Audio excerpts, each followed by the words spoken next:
মতো যত সুন্দর পারলে হয়, যা যা লাগালে হয়, যা যা করলে হয়, তুমি তোমার মতো একটা সুন্দর বাড়ি তৈরি করো। তো বলে ব্ল্যাঙ্ক চেক দিয়ে কোম্পানি চলে গেলেন বিদেশে। তো ও দেখছে যে আমি যে এতদিন সততার সহিত কাজ করলাম, তো আমাকে তো কিছুই দিল না। তো আমি তো যেহেতু কাজ ছেড়ে দেবো, তাহলে এইবারে আমি এতটাই চুরি করব যে আমার সারা লাইফ আমার চলে যাবে।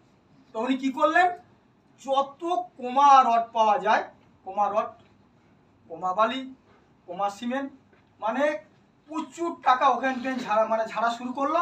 কোনো রকমের বাড়িটাকে নর্মালভাবে দাঁড় করিয়ে রেডি করে দিল। দেওয়ার পরে মালিক অলরেডি ফিরে আসলো। ফিরে আসার পর তো ওনার দেখালো, স্যার আপনার লাস্ট প্রজেক্টটা রেডি, এবার আমাকে বিদায় দেন। তো বলছে ঠিক আছে। চাবিটা নিল, চাবিটা নিয়ে আমার অফিসে আসো। অফিসে নিজে বসিয়ে যে তাহলে তুমি আর কাজ করবে না? বলছেন না, আমি আর কাজ করব না, তাহলে আমাকে বিদায় দেন। ঠিক আছে, তো বিদায় দেবো, তো তুমি একটা কথা শুনো, তুমি আমার কাছে আসার পর থেকে আমি এত বেনিফিটেড হয়েছি যে আমি সেটাকে তোমাকে বলে বুঝাতে পারছি না। তাই আমি তোমায় কি দেবো আমি চিন্তা না করে তোমাকে এই বাড়িটা আমি